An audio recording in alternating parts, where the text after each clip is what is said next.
Proteção e Defesa Civil do Estado da Bahia. Estou lá desde janeiro, sou adjunto, né? Tenho o superintendente Eva e estou adjunto. Eu tive a oportunidade de ser gestor da Defesa Civil da capital durante 4 anos, tive um pouco de conhecimento lá. Minha formação é de urbanista, mestrado em Engenharia Ambiental Urbana, e a ideia aqui, a partir da provocação do município de Cairu, fez lá ao governo do Estado através da superintendência, da gente estar avançando naquilo que foi proposto já em maio, né, na reunião que ele citou aqui, o Ivan citou, para a gente avançar, mas avançar do ponto de vista de sistema, de comunidade junto, tá certo? Eu preparei uma pequena apresentação que dá um panorama geral de informações que acho que vale a pena para a gente alinhar a nossa conversa, tá bom? Não é aula, nada disso, é apenas uma pequena apresentação que acho que vai facilitar o nosso entendimento dos nossos objetivos aqui no município de Cairu e no de São Paulo. Ok?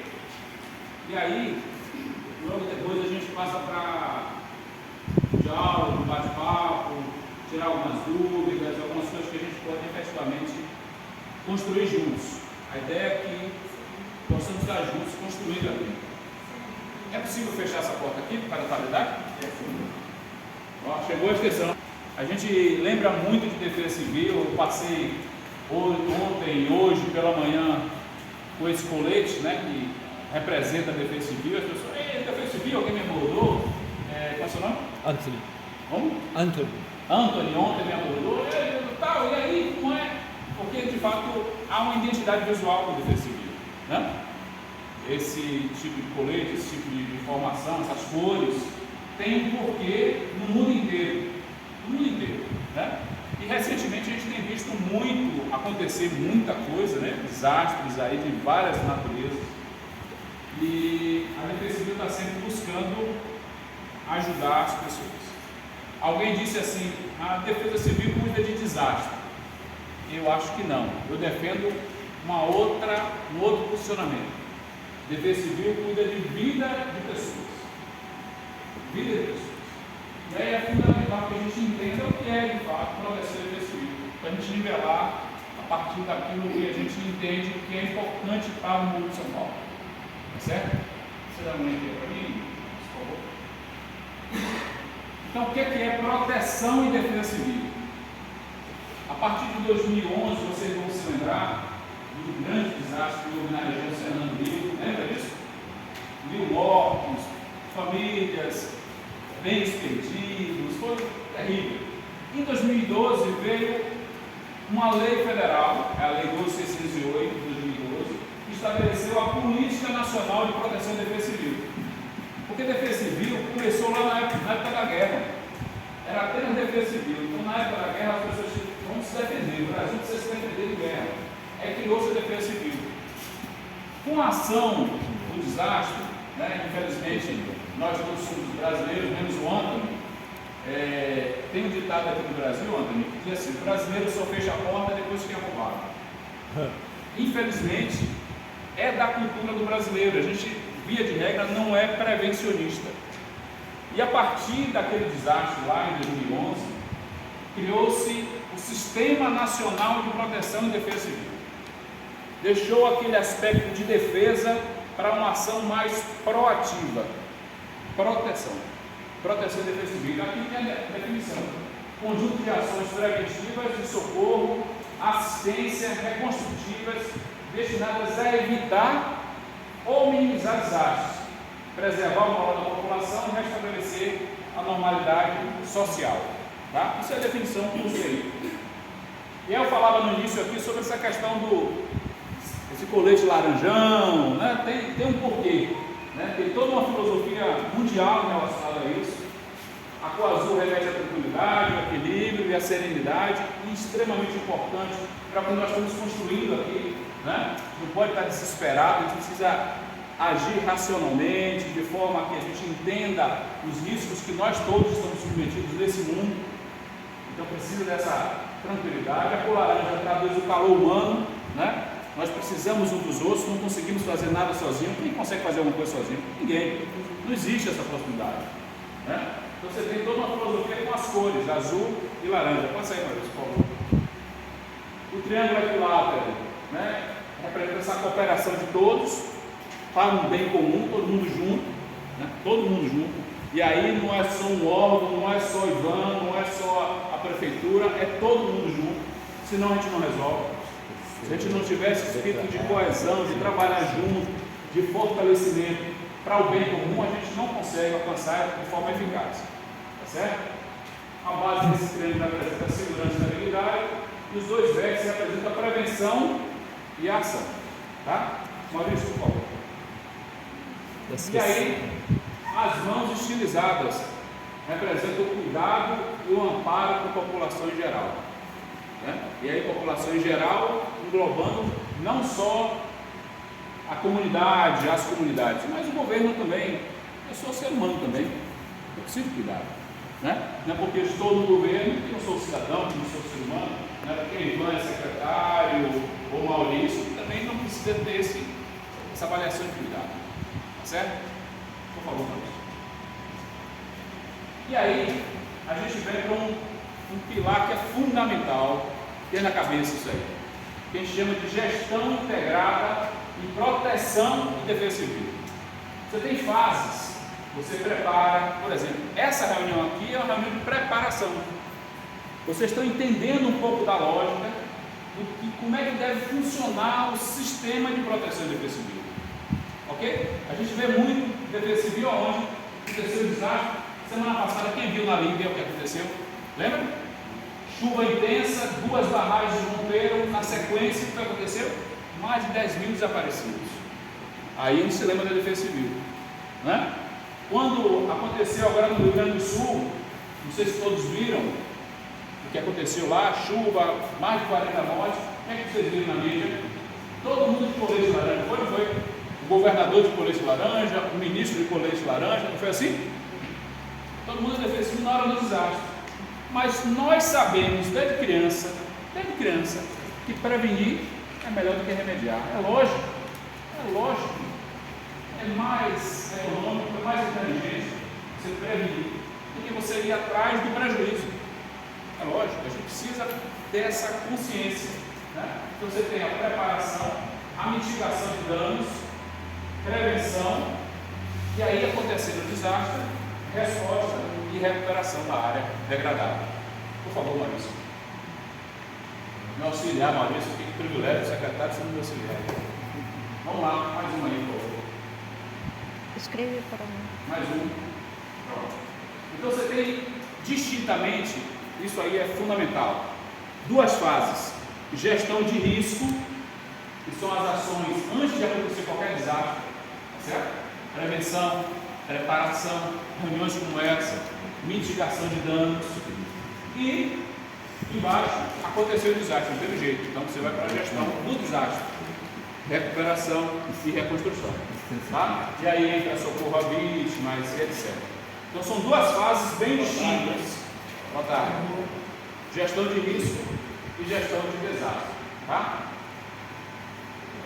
Bom, aqui nas definições, eu não vou prender em definições, porque não é o momento, mas para vocês entenderem bem que isso é bem destacado, tá? Cada fase da gestão integrada de desastres, você tem fases bem específicas, né? Medidas específicas de prevenção, mitigação, preparação, e depois do desastre, resposta e reconstrução.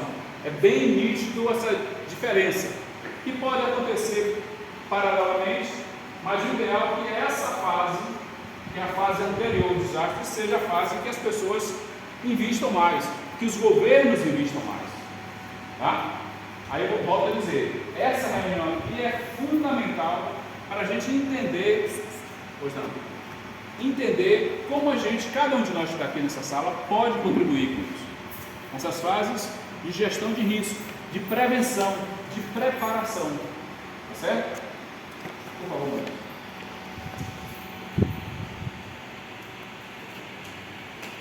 E isso está no mundo inteiro, mais um pouquinho, mais. Pronto. Esse é o símbolo do escritório da ONU para a redução de risco e desastre. O mundo inteiro se preocupa com isso. e tem políticas específicas sobre isso. Tá? Essa política, por exemplo, criou uma iniciativa chamada Construindo Cidades Resilientes. Todo mundo sabe o que é resiliência, né? Vocês que moram aqui na aula sabem disso. O coqueiro, ó, recebe a carga do vento todo, mas não dobra, né? Ele vai e volta. É isso que é necessário para cada comunidade. O Morro de São Paulo deve caminhar nesse lastro de se tornar mais resiliente. Não é novidade para ninguém que as mudanças climáticas estão acontecendo no mundo inteiro, né, tem sido um fator determinante para a severidade dos desastres que estão acontecendo. Vocês viram o que aconteceu no hemisfério norte agora, né? Incêndios florestais, Havaí, Canadá, Estados Unidos, Portugal, né, Espanha. Vocês viram o que aconteceu? E o que está acontecendo lá? Líbia. O chamado El Niño, né? Vocês já ouviram falar também nisso, que aquece as águas do oceano e traz uma série de mudanças globais, né? Então, essas iniciativas que vão de encontro ao objetivo 11 da desenvolvimento sustentável, ali, cidades resilientes, né? Cidades resilientes, tá? Objetivo 11 dos ODS, Objetivos do Desenvolvimento Sustentável, tá? Então vamos nessa direção, por favor. E tem os objetivos estratégicos que estão estabelecidos mundialmente. Não estou falando nada de Bahia, nem tampouco de Cairu, estou falando do mundo como um todo. Tem objetivos estratégicos já definidos e a gente deve caminhar nessa direção, né? Melhorar a compreensão das cidades sobre o risco e garantir seu compromisso com a redução do risco de desastres locais e a resiliência. Fortalecer a capacidade das cidades em desenvolver estratégias, planos locais para aumentar a resiliência. No objetivo 3, apoiar as cidades na implementação de estratégias, planos locais para aumentar a resiliência. São os objetivos estratégicos. Mas aí, tem que se lembrar o seguinte, aquilo que eu falei no início, é só a defesa civil, é só uma pessoa que faz, não pode. É a conjunção de todos os atores da sociedade. É claro que o Estado, o governo, tem um papel fundamental de ser o principal indutor disso. E isso a Prefeitura de Cairu está fazendo. Trazendo vocês para aqui para conversar, dialogar, tirar dúvidas, apresentar propostas, sugestões, ouvir, tá certo? Isso é induzir para formar resiliência, né? Por favor, Márcio. Então não é só a defesa civil do Estado, estou aqui eu representando, são vários órgãos, inclusive não só órgãos de governo, sociedade, academia, você trazer a universidade para a discussão, os empresários, estou vendo aqui a secretária ali da Associação Comercial, né? Tem que estar todo mundo junto, não dá para pensar que a gente vai resolver os problemas de risco de desastres apenas de governo. O governo resolve sozinho, não existe isso, né? Tem conjunção de esforços para resolver as situações. Aí você tem alguns símbolos, né, de órgãos, tanto federais, estaduais, ali está a Cruz Vermelha Brasileira. Ontem eu tive uma reunião com a secretária executiva do Médicos Sem Fronteiras, a gente está dialogando para fazer uma ação afetiva aqui no estado também. Então, é todo mundo junto, trabalhando para o bem comum. Tá? E aí, a SUDEP é o órgão estadual, Superintendência de Proteção e Defesa Civil. É o órgão que coordena as ações em apoio aos municípios, e aí vai lembrar um elemento extremamente importante. A gestão do território é municipal. Quem tem poder de gerir o território de Cairu, quem é? A municipalidade. Né? É a municipalidade. Então, se há, por exemplo, o risco de desastre no município de Cairu, quem deve fazer a gestão? O município. Tá? É a municipalidade. Evidentemente que está previsto na política nacional que o Estado venha com um apoio ao município. Se o Estado não consegue fazer frente a todas as demandas por qualquer motivo, vem a União e de igual modo apoia também o município para a resolução dos problemas. Tá certo? Por favor. Aqui também está muito pequeno, mas só para vocês entenderem, existe uma codificação e a classificação brasileira de desastres. Tá? Então você tem vários tipos de desastres. E a Bahia, esse país chamado Bahia, uma extensão territorial enorme, com uma diversidade geológica geomorfológica muito grande, climatológica muito grande, você tem desastres aqui do ponto de vista geológico, hidrológico, meteorológico, tá? Passa por favor, só para vai gravar isso aqui, só para vocês entenderem. Climatológico, então você tem muitos municípios da Bahia que estão enfrentando nesse momento falta de água potável, coisa que você não tem esse problema aqui, mas tem muitos municípios aqui da Bahia, muitos que estão, na verdade são 87 que decretaram situação de emergência por estiagem seca na Bahia. Sabia disso? Hoje, 87 municípios estão com falta de água potável. E aí são supridos com os programas de atendimentos emergenciais na Emergente Carro-Pipa, por exemplo. Né? Você tem o risco de desastre biológico, nós vimos o Covid aí, né? Foi um desastre para o país. Por favor, Larissa. E temos desastres chamados tecnológicos, entre eles um que atingiu vocês recentemente, que foi o derramamento de óleo, né? Que a gente atuou lá, a Defesa Civil do Estado, Secretaria do Meio Ambiente, tivemos contato com o IVAN, tivemos reunião virtual, tivemos uma série de ações, também está previsto nessa classificação de desastre. E a Bahia, pode seguir, Maurício, nos últimos 31 anos, esse é um levantamento do Atlas de Desastres que está disponível aí na internet. Você entra em Atlas de Desastres do Ministério do Desenvolvimento Regional. Você tem os dados dos desastres de qualquer unidade da federação, inclusive na Bahia, esse é o retrato da Bahia, nos últimos 31 anos. Olha lá o número de ocorrências, quantos desastres foram registrados pelo sistema próprio para isso?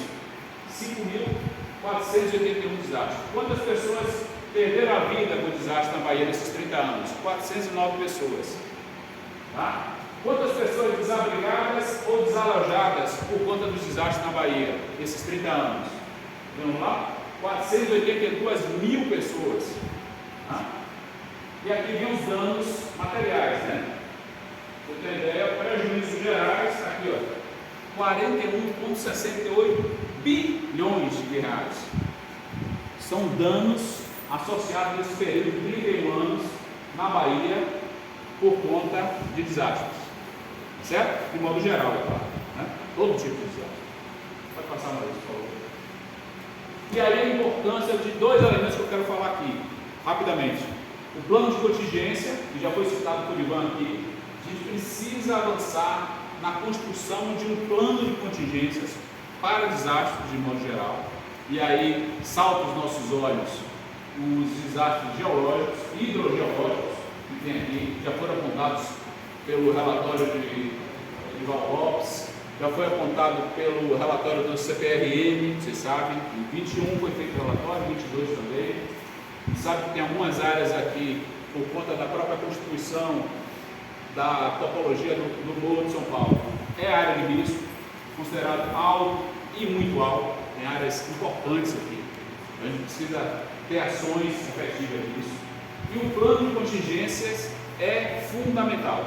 A gente construa um plano, e aí não é competência só de governo, mas de sociedade, volto a dizer, é importante estar junto nessa construção do plano de contingências, tá? Plano. A Política Nacional estabelece isso, é a responsabilidade que os municípios façam plantão.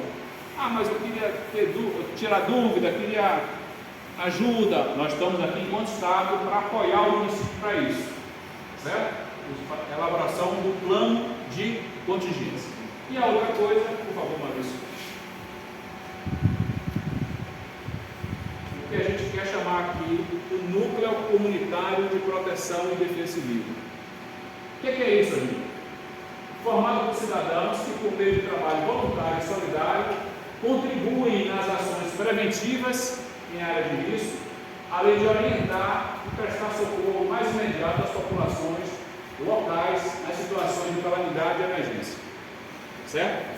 Núcleo Comunitário de Proteção e Defesa Civil, NUCDEC, que inicialmente foi chamado aqui de, como foi? Plano Operacional? Não, Grupo Operacional. Grupo Operacional, na política nacional, denomina dessa forma, ok? NUCDEC favorece a consolidação de um elo formal entre a coordenação municipal, quer dizer, a prefeitura e a sociedade e a população, a cogestão, né, que é gestão compartilhada no planejamento, execução de ações e discernindo o princípio da prevenção no tocante às áreas de risco. Também a construção do NUPDEC, do núcleo, vai ajudar no processo de reflexão sobre a realidade dos riscos aqui no Morro de São Paulo, incentivando a construção de uma consciência coletiva acerca da preservação do meio ambiente sobre a ótica da minimização de desastres. Quanto menos desastre, melhor para todo mundo. Mais uma só. Aqui são os objetivos específicos de um núcleo, tá certo? Eu vou deixar essa apresentação depois com o pessoal do Eloy, a turma aqui. Se eles quiserem tirar dúvida, eu estou dizendo, não vou ler isso aqui tudo, porque é muita informação, tá certo? Mas são os objetivos específicos. Para que serve o núcleo? Né? Para que serve? De que forma deve agir? Mais uma. Pronto. Aqui tem os meus contatos, meu celular, meu e-mail. Nem sempre eu consigo responder de imediato, porque são muitas demandas, né? A gente acaba tendo que atender o estado todo, às vezes ações diversas, desastres diversos, mas eu estou à disposição do Morro de São Paulo, do município de Cairu. Quero agradecer a oportunidade aí à Prefeitura. Estive ontem com o prefeito, conversando com ele hoje de manhã, dizendo da nossa disposição, da nossa possibilidade de estar ajudando, colaborando com o município aqui. Estou aberto agora a gente tirar alguma dúvida, ou se o secretário indicar, fazer alguma outro tipo de tramitação e orientação. Obrigado pela atenção.